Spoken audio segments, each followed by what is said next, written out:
May isang taong lumabas para maghasik ng binhi. So may isang tao na lumabas, ito yung magsasaka, para maghasik ng binhi. Ano yung binhi? Salita ng Diyos.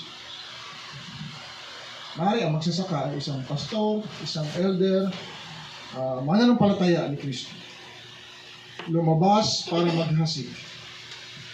At sa kanyang paghahasik, sabi sa verse 4, may binhi na nalaglag sa tabi ng daan. At ang tabi ng daan, nung nalaglag yung binhi, sabi diyan, dumating ang ibon at tinuka ang binhi na nalaglag sa tabi ng daan. Ito ang klase ng lupa. Ito ang apat na klase ng lupa. Tabi ng daan, batuhan, dawagan o tinikan, at mabuting lupa. So, yung magsasaka na lumabas para magtanim ng binhi, may nalaglag na binhi doon sa tabi ng daan. At sabi diyan sa Biblia, sa verse 4, dumating ang ibon at tinuka ang binhi. O yung salita ng Diyos, dumating si Satanas at inagaw ang binhi. Ang tabi ng daan, ito'y maihahalin tulad sa isang klase ng tao na nahasikan ng salita ng Diyos, pero hindi niya naunawaan. Nakarinig siya ng salita ng Diyos, pero hindi niya naunawaan ang salita ng Diyos.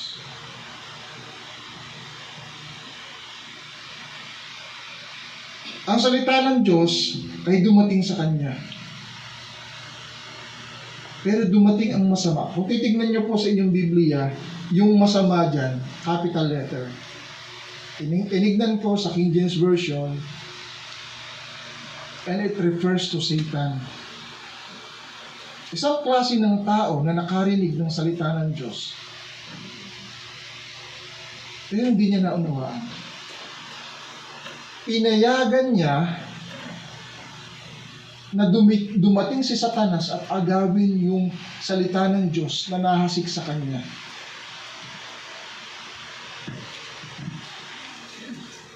Noong hindi pa tayo mananampalataya, walang pakialam sa atin si Satanas. Kakampi natin si Satanas nung wala pa tayo sa Panginoon. Hindi tayo pinapansin ni Satanas. Akin yan eh. Pero the moment na lumapit ka sa Diyos, ayan si Satanas. Target na tayo ni Satanas. Si Satanas at ang kanyang kampong. Sabi niya, ayun, lumalapit na siya sa Diyos. Mag-a-assign siya ng isang devil para agawin yung salita ng Diyos na nahasik sa puso ng tao. Target na tayo ni Satanas. Gagawin ni Satanas ang lahat ng paraan para mailayo tayo sa Diyos. So, isang klase ng lupa, tabi ng daan, bumagsak yung binhi, pero tinuka ng ibon, inagaw ni Satanas. So, yun yung isang klase ng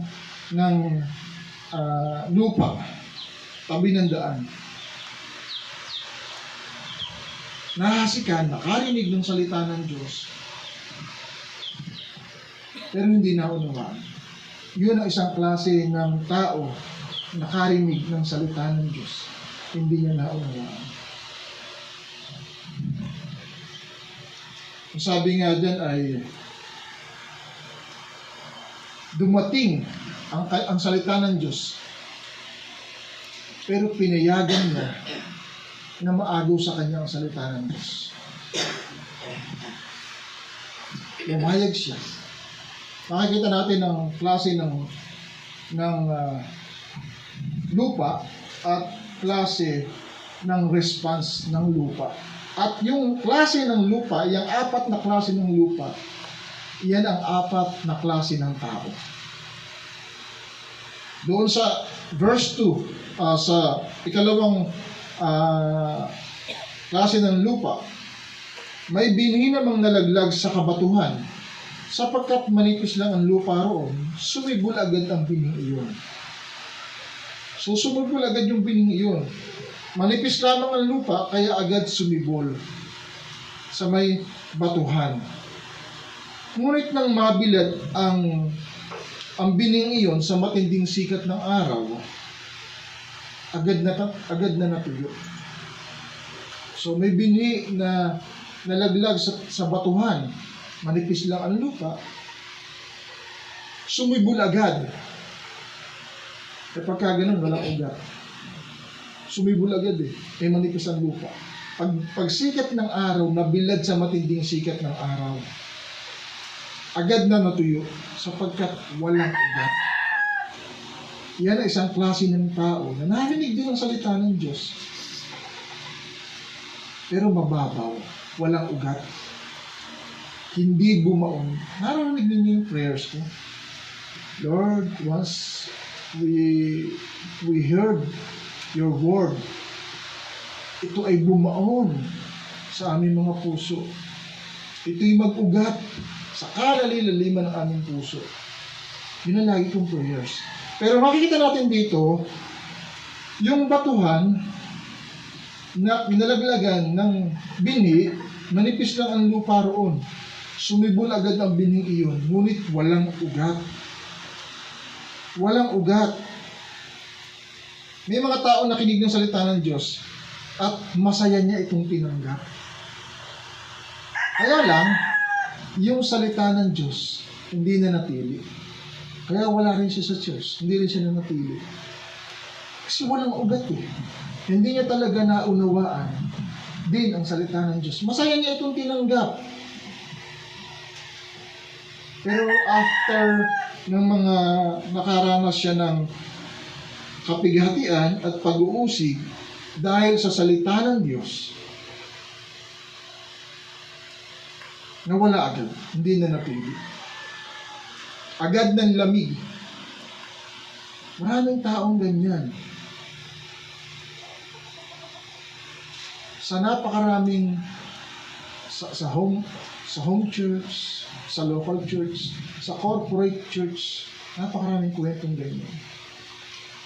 Ako sa Saudi Arabia nung kami sumisimba lahat halos kami doon lalaki. Minsan, 100 mahigit kami, 150. Ang liit lang ang church. Pero puno. Halos katatayan. Pero may makikita ka pa rin, nasan na si kapatid, wala na si kapatid na ito, lagi kong kalapit sa church. Kapag ang salita ng Diyos ay narinig natin at hindi yan na bumaon ng malalim sa ating puso, wala yung ugat.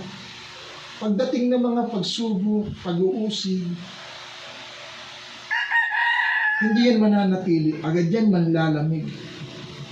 Tandaan po ninyo, ang isang baga, pag napahiwalay sa karamihan ng baga, lumalamig yung baga. Naintindihan po, mga kapatid. Once na kinuha mo uli yung baga, inilagay mo uli sa karamihan ng baga, ito yung muling mag-iinit. Pero ang isang baga na talagang nakaunawa, o ang isang tao talagang nakaunawa, masaya niya itong tinanggap at bumaon sa puso niya, mananatili siya. Kahit anong bagyo ng problema ang dumating, mananatili siya. So yan yung ikalawang klase ng lupa at ikalawang klase ng tao. So punta tayo sa dawagan, sa tinikan. Sabi sa verse 7, may binhi namang nalaglag sa dawagan, lumago ang mga dawag at ininis ang mga iyon. So, may binhi na nalaglag doon sa damuhan, dawagan, tinikan. Siya ay tumubo rin yung dawag o tinikan, ininis siya. Yan, farmer si Brad Joey. Kaya siya naggagamas. Pag siya nagtanim, ginagamas niya. Kasi pagka ang itinanim mo ay lumago at kasama lumago yung mga tinikan, iinisin siya. Hindi niya makuha yung kanyang pinaka-design na lumago at mamunga kasi may nang iinis. Nalaglag ang bini sa dawagan o damuhan o tinikan, lumago ang dawag at ininis yung butil na naging halaman din. Kita po naman natin na namang bini kapag tumubo kasama ang dawag o damo o tinikan, hindi makalalaki ng todo yung binhi na yun sapagkat iniinis. Ang isang tao nakinig ng salita ng Diyos, ngunit naging abala sa mga bagay sa mundong ito. Naging maibigin sa kayamanan ng mundong ito at nawalan ng puwang sa kanilang puso ang salita ng Diyos. Dahil, at yun, hindi makapamunga. Alam po ninyo, maraming taong ganyan na narinig ang salita ng Diyos. Pero dahil may business dito, may business doon, may trabaho, may pagkakakitaan, naging abala, ang sabi ng Biblia, naging abala sa kayamanan ng mundong ito. Hindi niya maiwan yung kayamanan. Kaya ang kayamanan, hanggang dito lang po ang kayang ibigay niyan na pleasure. May mga tao talaga na kayang ipagpalit ang Diyos sa kayamanan. Sabi sa Mateo 6:31-32, ang wala pang pananampalataya, yan ang pinagkakaabalahan. Kung ano ang kanyang kakanin, kanyang iinumin, at kung ano ang kanyang daramtin. Yan din sa Mateo chapter 6, ang sabi, hindi ka makapaglilingkod sa dalawang Panginoon. Either pipiliin mo ang Diyos, itatakwil mo ang kayamanan. O either naman, tatanggapin mo at yayapusin mo ang kayamanan, iiwanan mo ang Diyos. Maraming tao, ang sinabi pa ng Biblia, madali pang makapaso ang kamelyo sa butas ng karayon kaysa sa pasakop ang mayaman sa paghahari ng Diyos.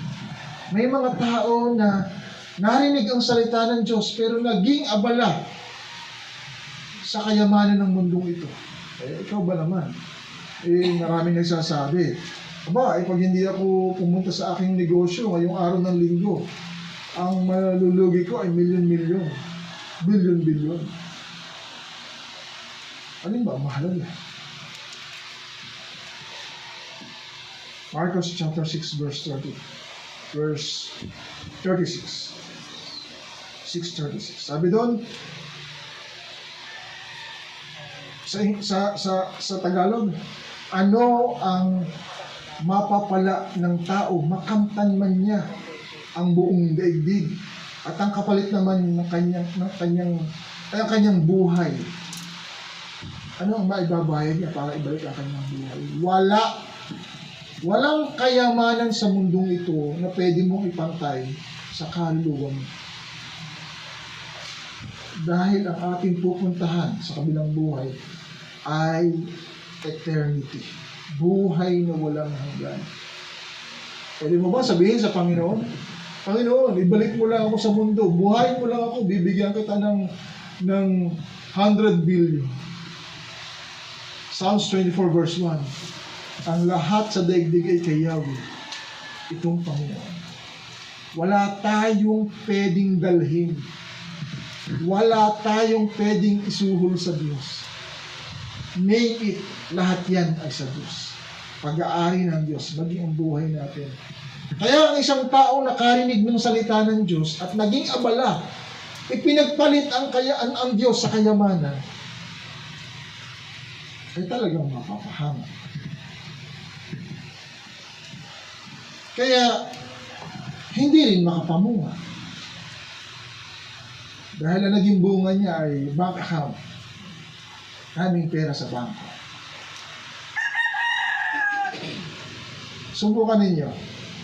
One time, nagpagawa ako ng deed of sale ng owner. May owner ako dati. Nagpagawa ako ng deed of sale sa Simuluan, sa abogado. Imagine, siniran ko yung abogado. Abogado po yun, ha? Siniran ko. Wala na. Wala siyang interes. Salitahin ng Diyos. Hindi yan pagkakapirahan. Hindi niya po, wala siyang anumang reaction. Pero, siniran ko siya. So, ang tao na ang tingin niya sa kayamanan ay napakahalaga at ang tingin niya sa Diyos ay napakaliit. Makuha mo man ang yaman ng mundong ito. Ikaw man ang may pinakamaraming pera sa bangko.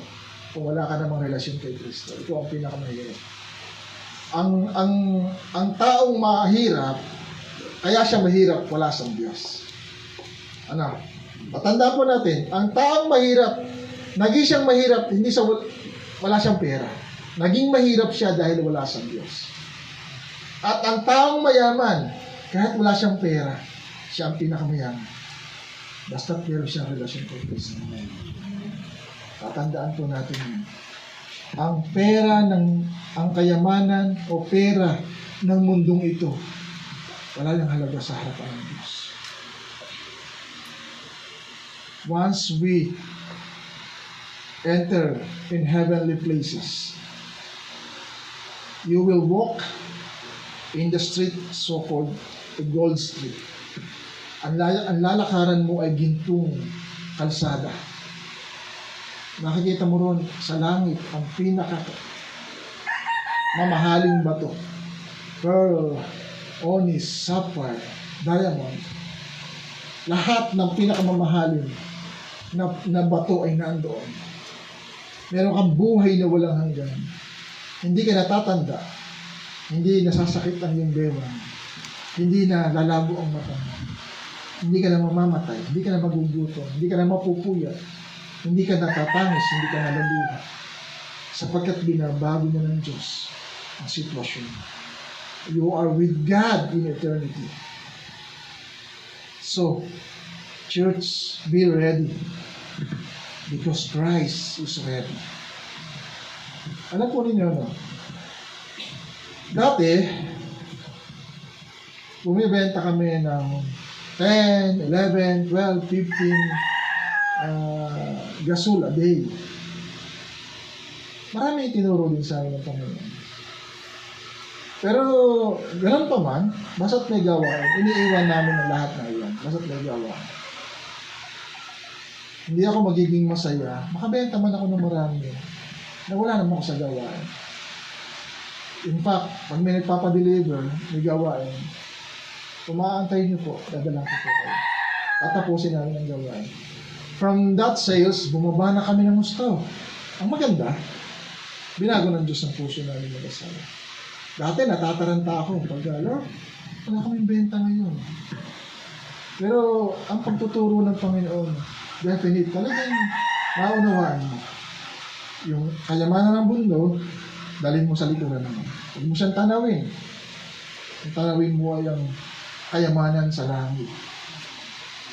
Masaya kami, may benta o wala. Hindi kami nadidestroy. Dahil ang isang buhay na kontento ay ang sarap sa pakiramdam. So, huwag tayong maging katulad ng lupa na tulad ng dawagan na nakarinig ng salita ng Diyos, naging abala sa kayamanan. Ito na ang ipon ko, bukas ito na ulit ang dadagdag yung ipon. Pag tayo ay lagi nakatingin sa pera, hindi sa Panginoon, doon tayo mahuhuli. Ang puno na nakahilig, kung saan nakahilig, doon tutumba. Kapag tayo ay nakahilig sa pera, doon tayo madadapa at maaaring hindi na tayo makabangon. Pero kapag tayo ay nakahilig sa Diyos, God will raise you even in the far most greater high in the sky, sa Panginoon, sa langit. Kaya huwag tayong tumulad sa mga klase ng lupa na ito na tabi ng daan, batuhan at dawagan, tinikan.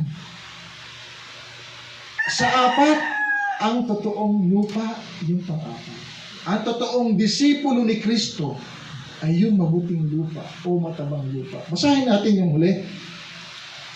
Ngunit ang binhing nalaglag sa mabuting lupa ay nag-uhay, may tig-100, may tig-60, at may tig-30 butil ang bawat uhay. Tinignan ko ito, anong ibig kahulugan nito? Ito pala yung nagiging buhay ng isang totoong disipulo. Namumunga. Alam po ninyo, isinulat ko rito, ang isang matabang lupa, una, nakaunawa siya ng salita ng Diyos.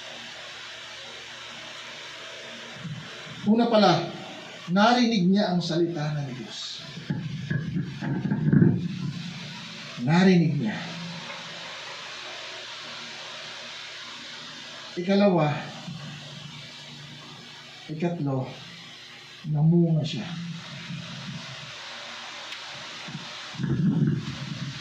Namunga siya. Kayong mga nanay,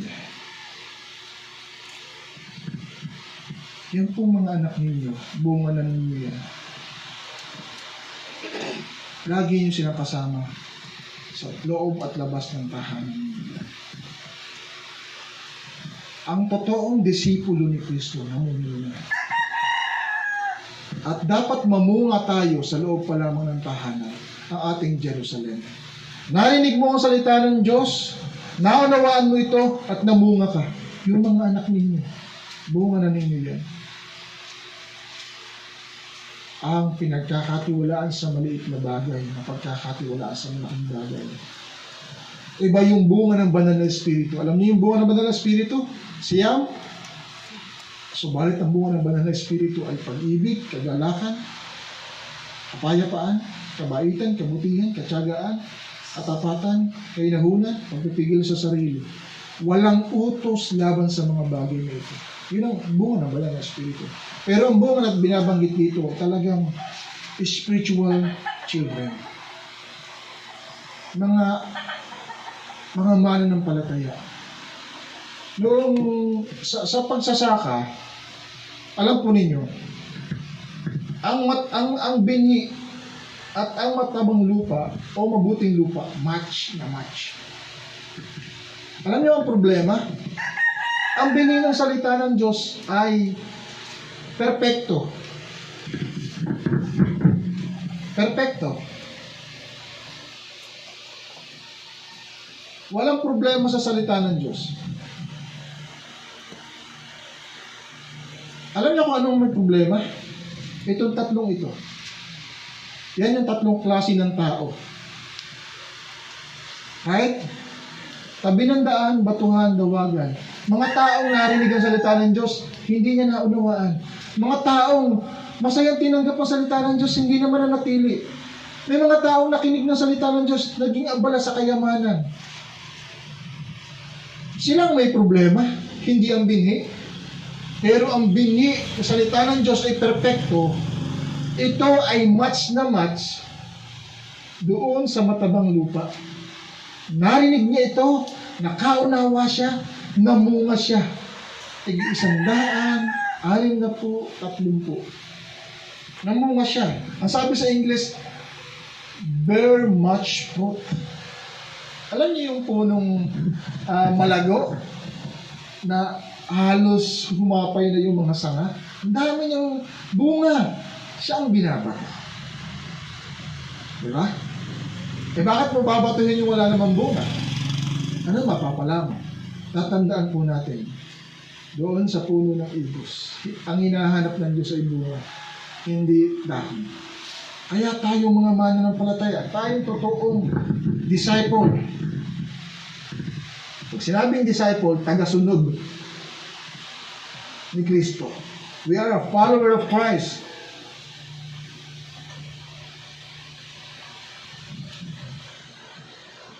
Kaya tatandaan po ninyo, kayo ang tinitignan ng inyong mga anak. Tayo ang tinitignan ng ating mga anak. Pag meron tayong bad example, nakikita nila mo. Kapag tayo ay hindi namumuhay sa salita ng Diyos, nakikita ng ating mga anak nyo. Pananagutan natin sa Diyos ang ating mga anak. Kapag tinuturoan natin sila ng salita ng Diyos, natutuwa ang Diyos. Pero Kapag hinahayaan natin ang ating mga anak, labas-masok sa loob ng tahanan, walang narinig na salita ng Diyos, ano nagiging natin yun? Ang puno ang may dala sa bunga, hindi ang bunga ang may dala sa puno. Tatandaan po natin yung mga kapatid. Kaya yung puno ang mga ngaral ng salita ng Diyos sa mga anak. Bear much fruit. Aalagaan naman ng puno ang bunga. Hanggang yung bunga mo ay mamunga uli. For example, sa pag-aalaga ni Sister Rona kay Ateya, susunod niyan, kita niyo, magdadala yan ng classmate niya o mag-share yan sa kaibigan niya ng salita ng Diyos. Kaya ang mabuting lupa, nung marinig niya ang salita ng Diyos, hindi lumabas dito, nanatili.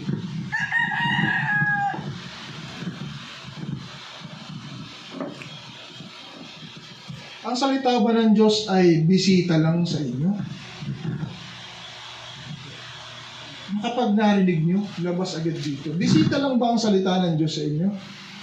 O ito ay nanatili? Once na narinig ninyo, ito ay nanatili, nanirahan sa puso ninyo.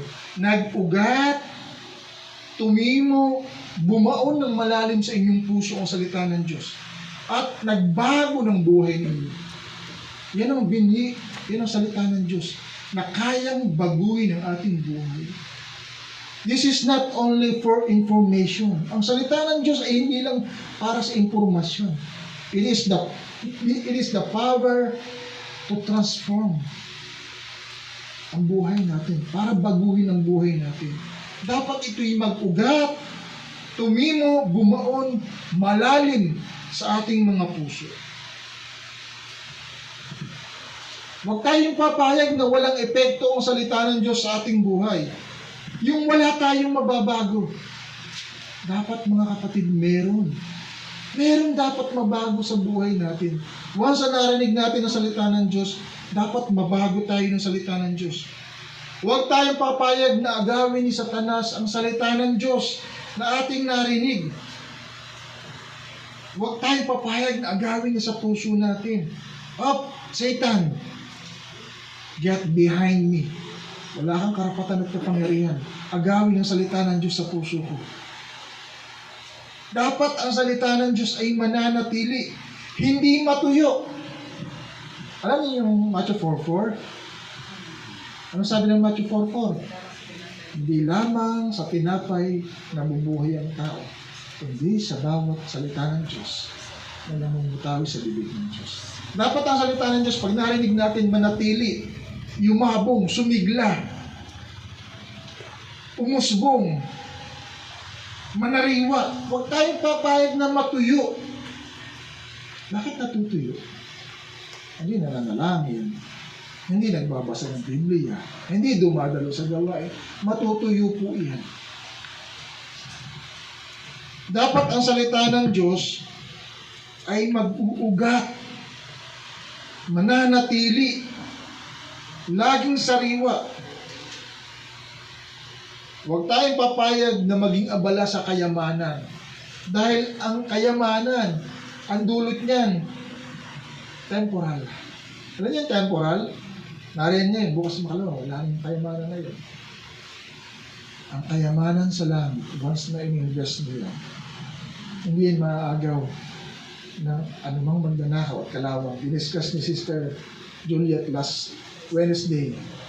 Ang kayamanan pala sa langit, kapag in-invest mo sa langit, yan ay mananatili doon. Yan ay mag-earn.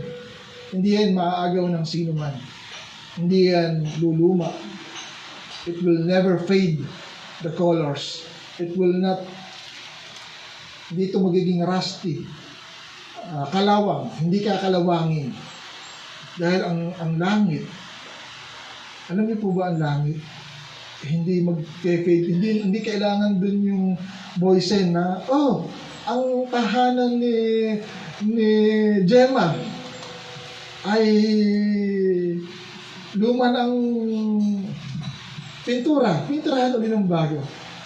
Ang bahay natin sa langit ay forever new. Hindi nagbabago, hindi naluluma, sapagkat iyon ay hindi ang tao ang lumikha, kundi ang Diyos ang gumawa. Huwag tayong papayag na mawalan ng puwang ang salita ng Diyos sa ating puso. Alam niyo yung puwang? Yung gap. Ayan ang salita ng Diyos. Pag nagkapuwang, halos hindi mo na siya maabot. Huwag tayong papayag. Kapag inalaw mo yun, talagang aalagwa ang salita ng Diyos.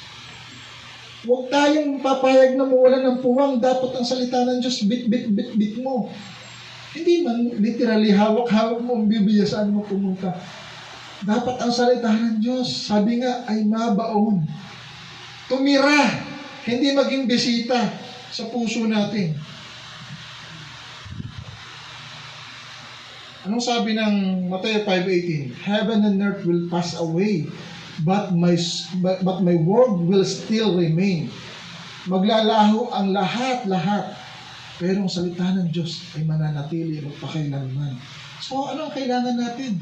Yung temporal o yung eternal? Eternal. Ang salita ng Diyos ay eternal, magpakailanman. Dapat yan ay mabaon sa puso natin.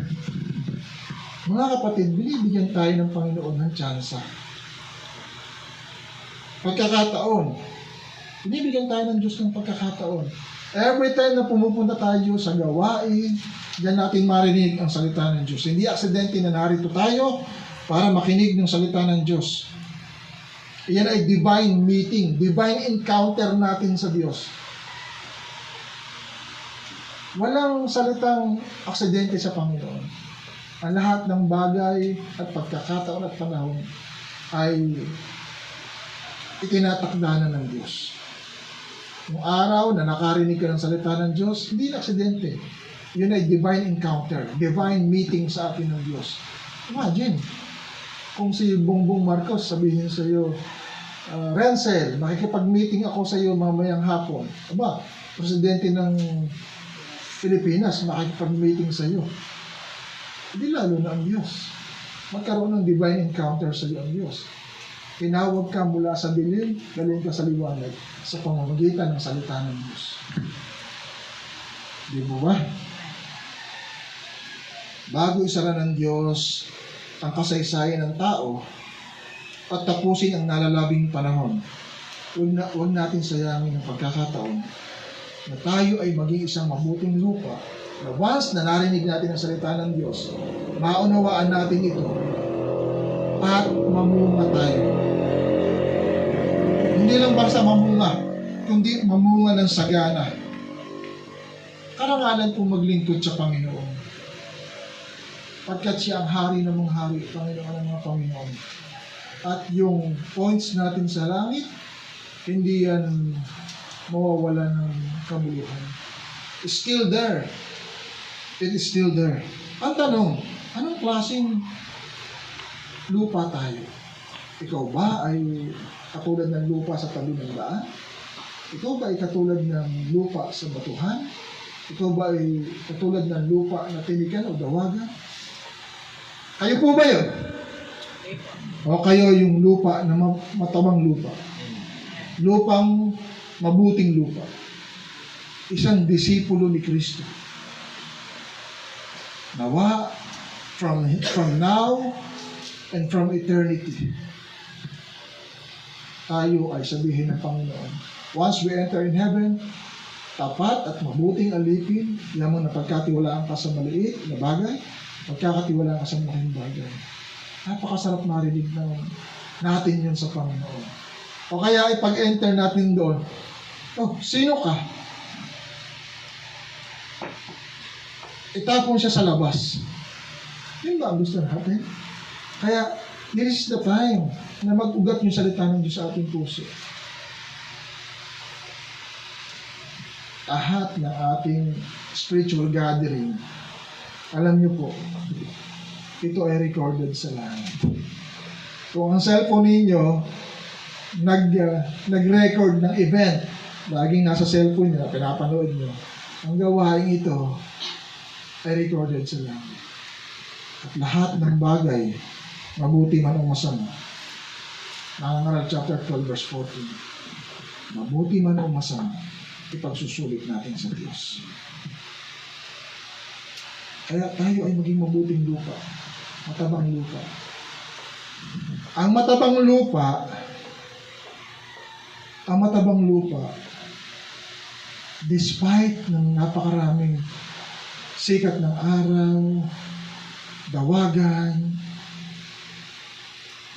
mga uncertainties, nananatili siyang mabuting lupa. Ang isang disipulo ni Kristo, ano man ang pagsubok at dumating, binabash ka man, pinupulaan ka man, sinasabihan ka ng masama, ikaw ay matabang lupa, hindi nagbabago yun.